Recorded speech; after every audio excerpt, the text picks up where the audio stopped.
Hello tout le monde, j'espère que vous allez bien, que vous avez passé une bonne journée. On se retrouve pour un brief sur l'analyse technique du Bitcoin, du SPX et du dollar index comme d'habitude. On a fait une petite vidéo, mais très rapide, en moins d'une minute sur le dossier FTX. Donc si ça vous intéresse, n'hésitez pas à aller voir. Il y a juste vraiment les grandes lignes de l'affaire si jamais vous n'avez pas eu d'informations à ce titre. N'hésitez pas aussi pour ceux qui débutent, notre formation est toujours accessible gratuitement.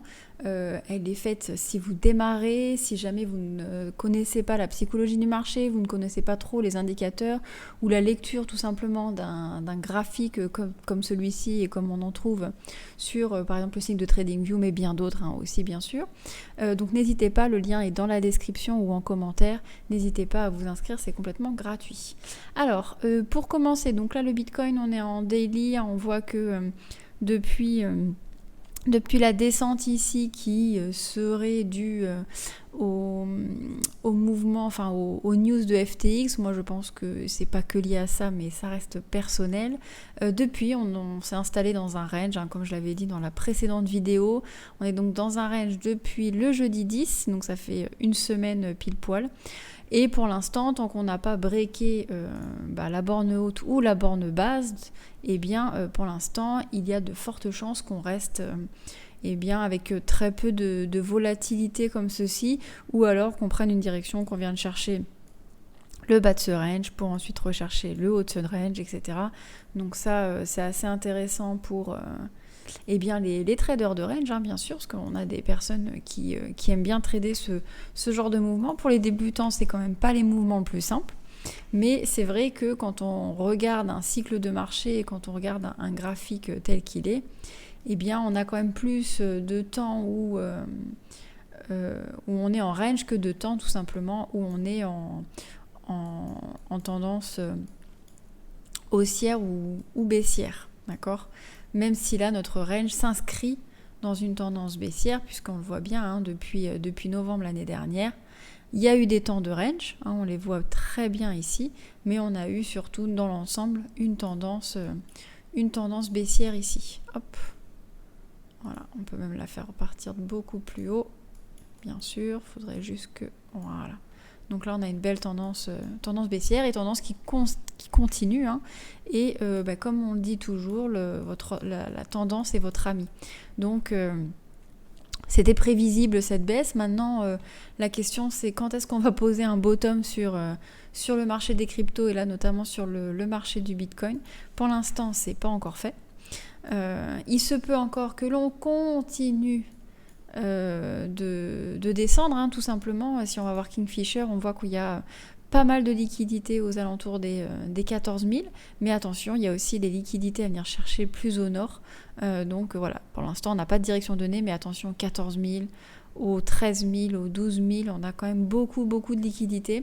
Maintenant, là où c'est compliqué, c'est que les mineurs concrètement sont en train de capituler au moment où je vous parle, depuis déjà quelques mois, mais là ça s'est renforcé sur cette dernière descente.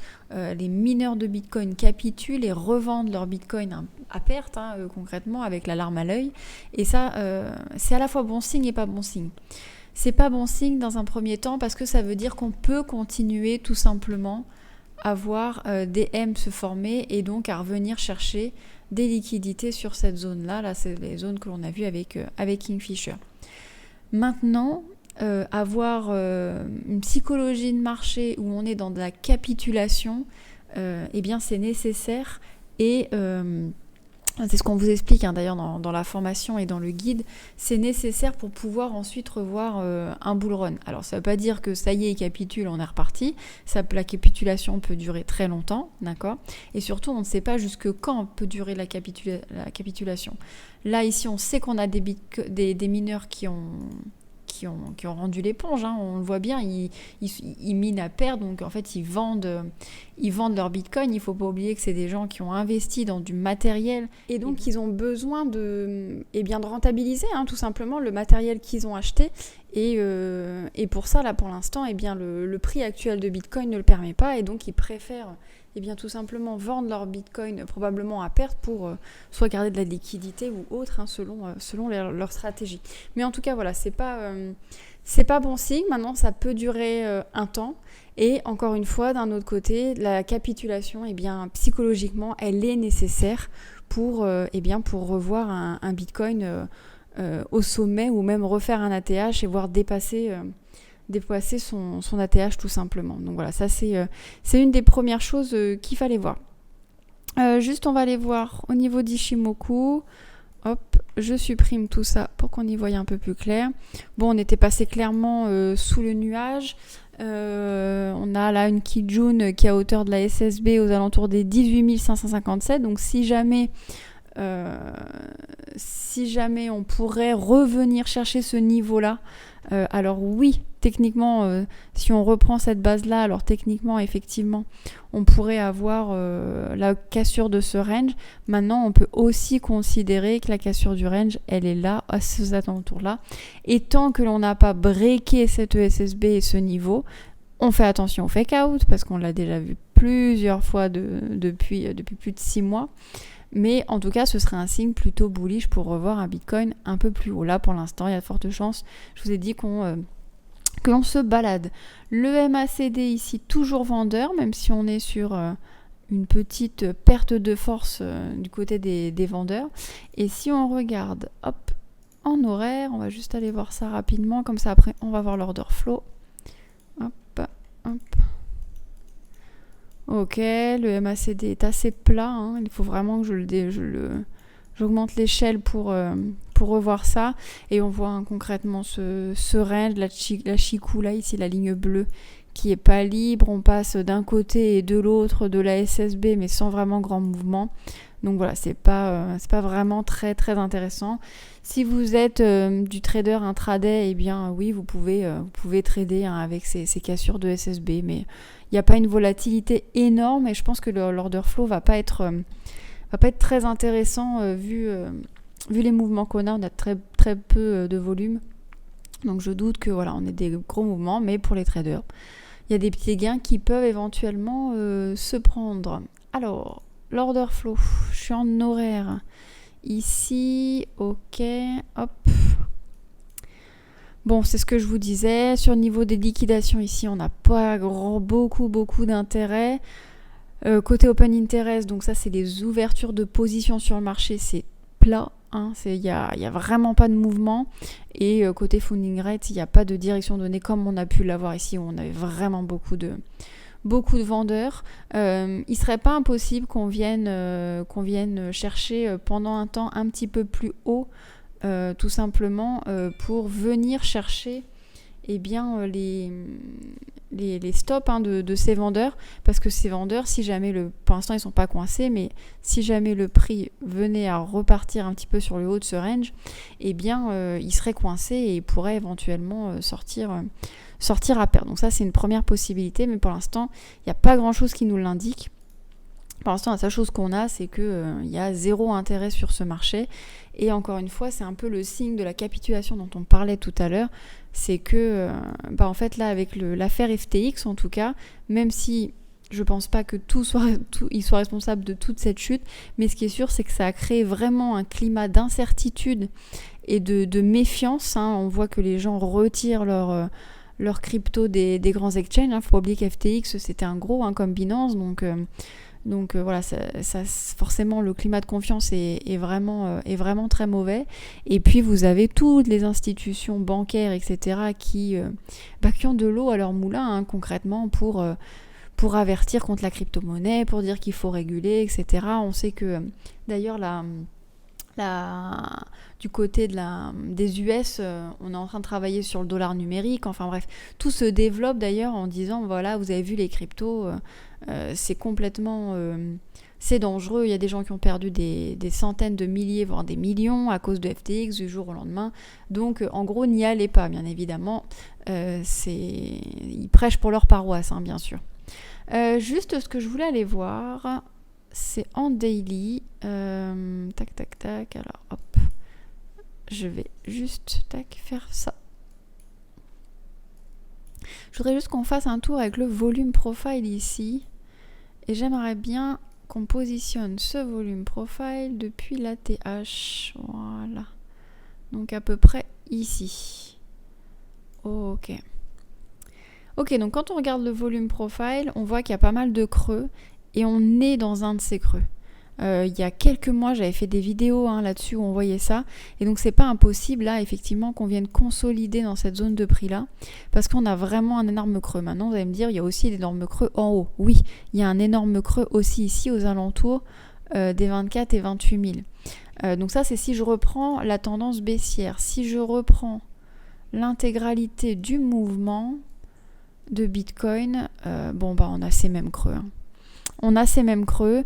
Là, le creux descend même jusqu'aux 12 000 $. Donc, c'est intéressant parce que c'est ce qu'on avait au niveau de Kingfisher ici. Donc, ça, c'est assez intéressant. Donc, voilà, hop, on pourrait étendre cette zone-là. Donc, on pourrait venir travailler, mais c'est ce que je vous disais, c'est possible aussi qu'on vienne encore creuser parce que le trou dans le volume profile l'indique aussi. On a des choses à faire ici avec le Bitcoin. Ça ne veut pas dire qu'on va y aller, mais il y a des choses à faire. Et on a ce creux ici aussi. Voilà, on a ces deux options comme à chaque fois. De toute façon, il n'y a que de direction possible, vers le haut ou vers le bas, au nord ou au sud, comme on dit. Mais voilà, pour l'instant, attention, on ne crie pas au bottom tant que la capitulation ne s'est pas installée, vraiment. Là, on aurait pu avoir un signe de capitulation. Bon, on a encore descendu une petite marche, c'est ok, tant pis. Ça fait mal au portefeuille, mais c'est comme ça, on le sait en tant qu'investisseur, que l'on peut être en perte. Ça peut être aussi le moment et des opportunités de recharger ou de faire du DCA si jamais vos portefeuilles pour l'instant ont vraiment pris un coup et que vous souhaitez garder de la liquidité, c'est tout à fait normal. Mais vous pouvez investir en DCA régulièrement, mais en tout cas, voilà, on n'a pas de signe de bottom encore pour l'instant ici, c'est encore trop tôt pour le dire, beaucoup trop tôt. Je crois que c'est tout dit côté Bitcoin. On va aller voir le SPX, par contre je vais me remettre en daily. Hop. Alors le SPX. Alors, il faut que je supprime tout ça.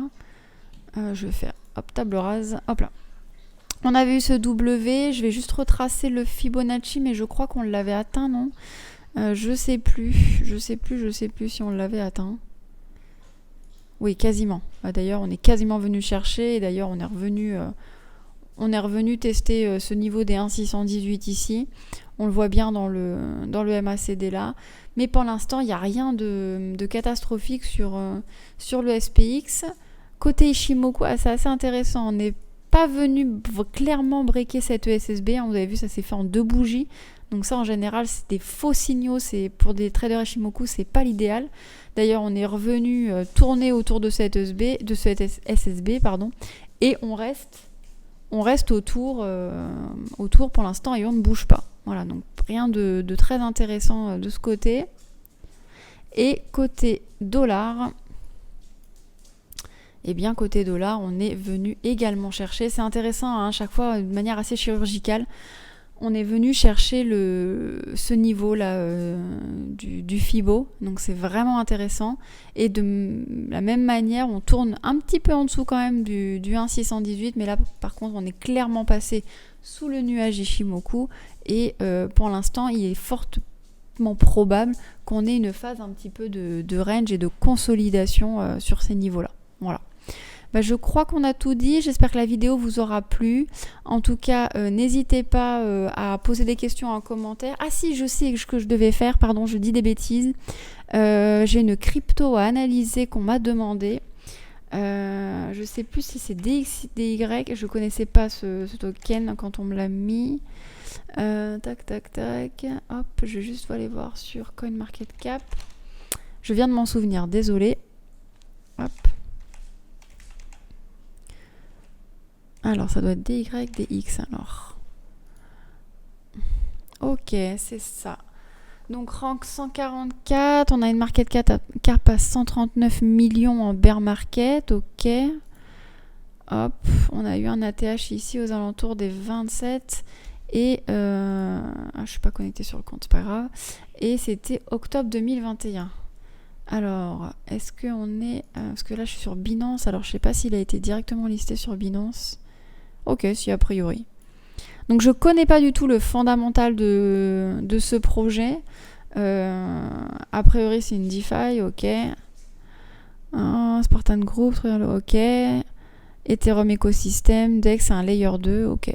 Bon, faudrait aller voir sur le site pour ceux qui veulent un peu plus d'informations.